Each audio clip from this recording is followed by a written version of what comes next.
এই সেই জাহাঙ্গীর ভাইয়ের গড়, যে দীর্ঘ 18 বছর পর সে আবার তার ফ্যামিলিতে তার পরিবার সে ফিরে এসেছে।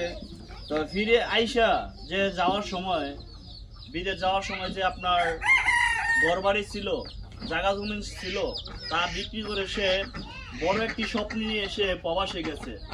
কিন্তু সে স্বপ্নই রয়ে গেল, সে স্বপ্ন আর সে বাস্তবতা করতে পারে নাই। সবই আল্লাহ তাআলার ইচ্ছা।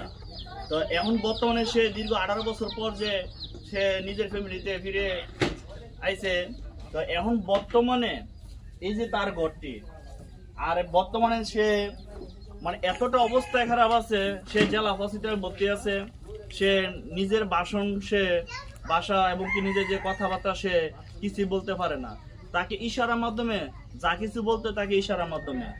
তো এখন বর্তমানে এই ঘরটি যদি আমরা যে দেশ ও প্রবাসী যারা আছে, আপনি আমি সবাই মিলেমিশে যদি আমরা চাই এরকম একটি ঘর, একটি ফ্যামিলিকে, একটি পরিবারকে আমরা সহযোগিতা করে তাকে উঠাতে পারি। আর এবং কি বর্তমানে তার চিকিৎসার জন্য মানে এত টাকার প্রয়োজন, সে টাকাটা পর্যন্ত তার কাছে নেই। বর্তমানে বাংলাদেশ সরকারের মাধ্যমে এবং কি যে প্রবাস মালয়েশিয়ার সরকারের মাধ্যমে তাকে বাংলাদেশে আনা হয়।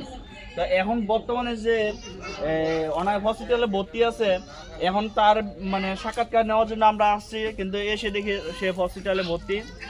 তো এখানে বর্তমানে যে ঘরটি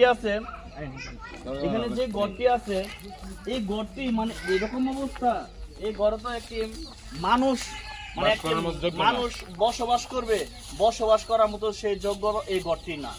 এবং কি যদি আপনাদেরকে আমরা যদি চাই তাহলে আমরা আসেন, আমরা ভিতরে এই যে